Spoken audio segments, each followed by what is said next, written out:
174 టీఎంసీలు నీళ్ళు పాలమూరు రంగారెడ్డి జిల్లాకు రావాల్సి ఉండే.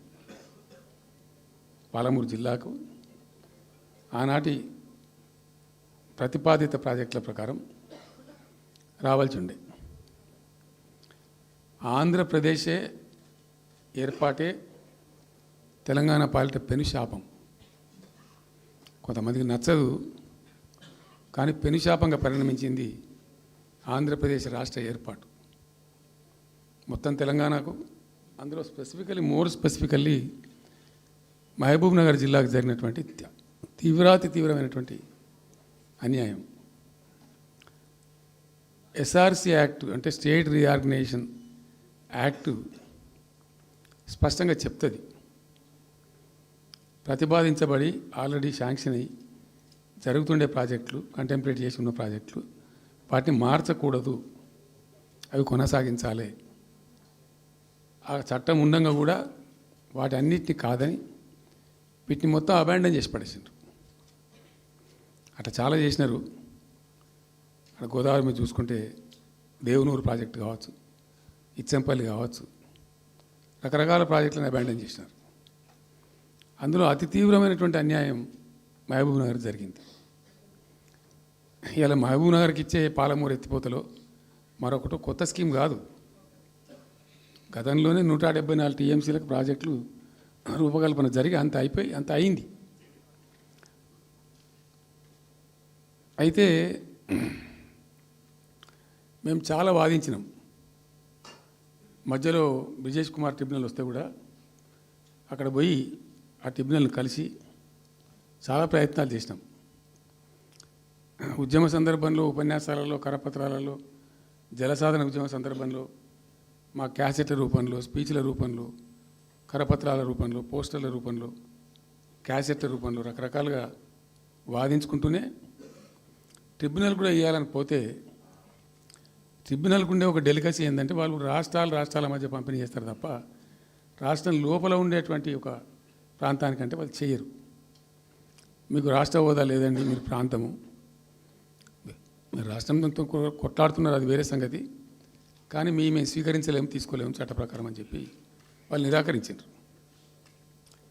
సరే, ఆ తదనంతరం ఉద్యమం జరిగింది, మీ అందరికీ తెలుసు. ఇక్కడ ఇంకొకటి కూడా తప్పకుండా చెప్పాలి. బచావత్ ట్రిబ్యునల్ ఏర్పాటైనప్పుడు అతను పంపకాలు చేస్తూ బచావత్ ట్రిబ్యునల్లో స్పష్టంగా రికార్డెడ్ ఇప్పుడు ఉంది. బచావత్ ట్రిబ్యునల్లో స్పష్టంగా పొందుపరచబడి ఉంది. ఇప్పుడు బచావత్ గారు రిటైర్డ్ సుప్రీంకోర్టు జడ్జి, ఆయన స్వయంగా ఏమన్నాడంటే, ఈ ప్రాంతం నిజంగా చాలా నిరాదరణకు గురైంది, ఇంకా అవుతూ ఉన్నది. ఆ రోజు విపత్కర పరిస్థితి, దుర్భరమైన పరిస్థితి ఏంటంటే, పాలమూరు గురించి గంటెడు నీళ్ళు అడిగిన వెళ్ళేటప్పుడు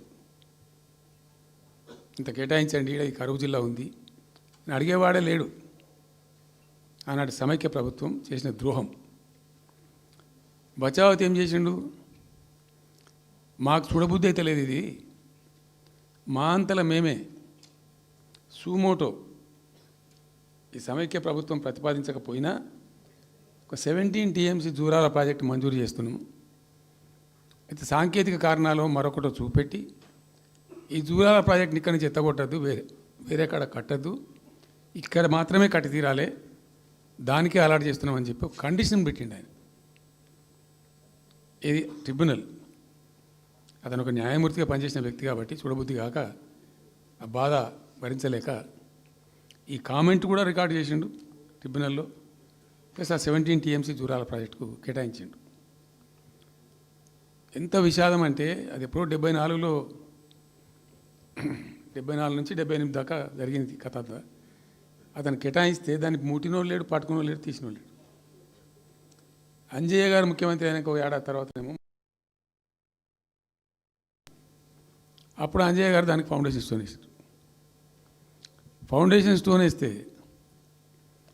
ఇక అది మెల్లగా తెలంగాణ ప్రాజెక్ట్ కదా, ఇప్పుడు పట్టుకునోళ్ళు లేడు, దాన్ని మాట్లాడినోళ్ళు లేదు, అయ్యలేదు, అవ్వలేదు, ఒక అనాథలాగా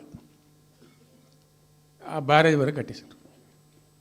దానికి కాలువలు లేవు, నీళ్ళు రావు, పొలాలు పారాయి, కృష్ణానది నీళ్ళు వస్తుంటాయి, గేట్ల ద్వారా పోతుంటాయి. ఎప్పటి వరకు ఈ తతంగం 2001లో గులాబీ జెండా ఎగిరేదాకా ఇదే తతంగం.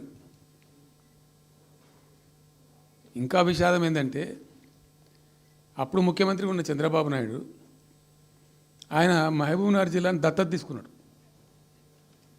ఆయన దత్తతలో ఉండే నేను అడాప్ట్ చేసుకుంటున్నా ఈ కరువు జిల్లా, దీన్ని అది చేస్తా ఇది చేస్తా పొడి చేస్తా అని మాటలు చెప్పి ఇష్టం వచ్చినన్ని పునాదురాలు వేసిండు. కలవకుర్తి, మన్ను, మశాను రకరకాల పునాదురాలు వేసుకుంటూ ఉద్యమ సందర్భంగా నేను చేసే ఉపన్యాసాలలో నేను మాట్లాడేది ఈ పునాదురాలన్నీ ఎందుకు మనకు పట్క ఏడుస్తానికా చూస్తానికా ఏం లాభము, ఈ రాళ్ళన్నీ కృష్ణానదిలో అడ్డమేస్తూ చెక్కడమని అయితే ఎదురా భయం అనేది నేను నవ్వేది, జనం సప్పట్లు కొట్టేది సభలలో నేను చెప్తుంటే. ఒక్క డ్రాప్ వాటర్ కూడా పొలాలు పారడానికి రాలే. తత్ఫలితం ఏంది? Net result. What was the net result? Palamuru జిల్లాలో ప్రతి తాలూకా కేంద్రం అంటే ప్రతి నియోజకవర్గ కేంద్రం నుంచి వలసలు పోవడానికి ప్రజలు ప్రతి బొంబాయి నుంచి bus, Narayanpet Bombay bus, Wanaparthy Bombay bus, ఇంచుమించు అన్ని తాలూకాల నుంచి బొంబాయికి డైరెక్ట్గా బస్సు. ఏం చేస్తారు? ప్రజలు పుట్ట చేత పట్టుకొని వలస పోవాలి, బతకపోవడు తప్ప ఇంకో గతి లేదు.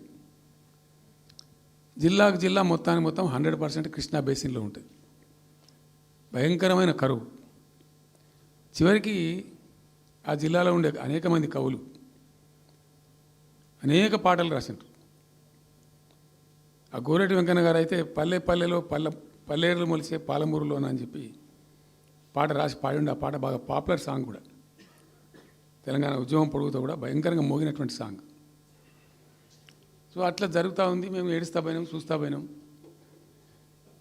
అవి ఉన్న రెండే ప్రాజెక్టులు. ఒకటి బచావతి పెడితేనేమో జూరాల గతి అది. అప్పుడు చంద్రబాబు నాయుడు గారి స్లోగన్ సమైక్య రాష్ట్రంలోనే సమగ్ర అభివృద్ధి. నేను ప్రథమ మహాసభకు పాలమూరు జిల్లాకు పోయినా, మహబూబ్నగర్ టౌన్లో పెట్టాం. పెద్ద భారీ మీటింగ్ జరిగింది. దాదాపు 70,000-80,000 మంది వచ్చిండ్రు. ఆ మీటింగ్లో నాకు బాగా కోపం వచ్చి, ఏమయ్యా చంద్రబాబు నాయుడు, అప్పటికి ఏంటంటే కర్ణాటకకి కొంత ముంపు ప్రాంతం ఏమిటి దూరాల ప్రాజెక్టులో ఏంటంటే కొద్ది ముంపు ప్రాంతం కర్ణాటక రాష్ట్రంలో ఉంటుంది. ఒక 13 కోట్ల రూపాయల వరకు కాంపెన్సేషన్ కట్టాల్సి ఉండి కట్టడు, ₹1 కట్టడు. ఏమయ్యా చంద్రబాబు నాయుడు గారు, నువ్వు దత్తత తీసుకున్నావు, కథ తీసుకున్నావు, డైలాగులు చెప్తున్నావు, ఇక్కడ చచ్చిపోతాను జనము, బొంబాయికి వలసలు పోతుండ్రు. ఇటువంటి పరిస్థితులలో కూడా కర్ణాటకకు డబ్బులు కట్టడానికి డబ్బులు లేవా? ఇదేనా సమైక్య రాష్ట్రంలో సమగ్ర అభివృద్ధి అంటే? బట్టిగా బ్యారేజ్ ఆ గోడలక కట్టిన విడిచిపెట్టేది మీరు చూసి తమాషా పడన్నా అని చాలా తీవ్రమైన విమర్శలు చేశాను. మోకాళ్ళ మీద పరిగెత్తి కట్టిండి చంద్రబాబు నాయుడు. అప్పుడు ఆ కర్ణాటక చెల్లించాల్సిన కంపెన్సేషన్ ఏదైతుందో మోకాళ్ళ మీద ఉరికి నా దాడి తట్టుకోలేక కంటిన్యూగా పెట్టినాం. దాని తర్వాత చంద్రబాబు నాయుడు పార్టీకి సంబంధించిన ఎమ్మెల్యేనే ఆర్డీఎస్ దగ్గర బాంబులు పెట్టి పేల్చేయడం, అది మీ అందరికీ కూడా తెలుసు. బాంబులు పెట్టి పేల్చడం 2 సార్లు 3 సార్లు పేల్చారు. నేను ఫస్ట్ ఉద్యమంలో తెలంగాణ ఉద్యమం స్టార్ట్ అయిన తర్వాత నేను ఎంచుకున్న ఎజెండా, నా ఎజెండాలో మొదటి పాదయాత్ర నేను చేసినటువంటిది జోగులాంబ టు గద్వాల పాదయాత్ర చేసిన. ఈ అన్యాయం సంగతి ఏంది అని దాన్ని ప్రజలలో ఎండగట్టాలని చెప్పి, గవర్నమెంట్ కూడా ఒత్తిడి తేవాలని చెప్పి, ఎందుకు తెలంగాణ ఉద్యమం చేస్తున్నాం అనేది లోకానికి తెలియాలని చెప్పి నేను జోగులాంబ టు గద్వాల పాదయాత్ర చేసిన. దాన్ని మొత్తం అసలు కంప్లీట్ 80,000 ఎకరాలకు బారాల్సినటువంటి ఆ ఆర్డీఎస్ కెనాలు 15,000 ఎకరాలు, 10,000 ఎకరాలు, 20,000 ఎకరాలకు వచ్చింది, తగ్గిపోయింది. అడిగే నాతుడు లేడు. నేను అంతకు ముందే పాదయాత్ర కన్నా ముందే స్వయంగా మేమందరం జిల్లా మహబూబ్నగర్ జిల్లా నాయకులు నేను కలిసి ఆర్డీఎస్ హెడ్ వర్క్స్ ఎక్కడ ఉంటాయంటే కర్ణాటకలో ఉంటాయి, రాయచూరు దగ్గర. అక్కడ దాకా పోయి మొత్తం ఆశాంతం ఆ కాలువ పొడవుతో తిరిగి అర్థం చేసుకొని ఆ తర్వాతనే నేను గద్వాల టు మన ఆలంపూర్ టు గద్వాల పాదయాత్ర పెట్టాం. తిరిగి దాన్ని ఎక్స్పోజ్ చేసినాం. అప్పుడు అక్కడ గొడవ చేస్తే మళ్ళీ అప్పుడు జూరాల లింక్ కెనాల్ని మొదలుపెట్టింది చంద్రబాబు నాయుడు. జూరాల టు ఆర్డీఎస్కు లింక్ కెనాల్ అని మళ్ళీ డ్రామా కట్టి, అంటే ప్రతిసారి ఏమార్చడము, తెలంగాణ ప్రజలను ఒక రకమైన దగా చేయటం తప్ప రాలే, ఒక డ్రాప్ వాటర్ రాలే, ఎప్పుడు రాలే. సరే కొట్లాడుతూ పోయినాం, ప్రజలు బాగా కలిసి వచ్చిండ్రు, సందర్భం కలిసి వచ్చింది, తెలంగాణ అదృష్టం బాగుంది, తెలంగాణ రాష్ట్రం ఏర్పడింది.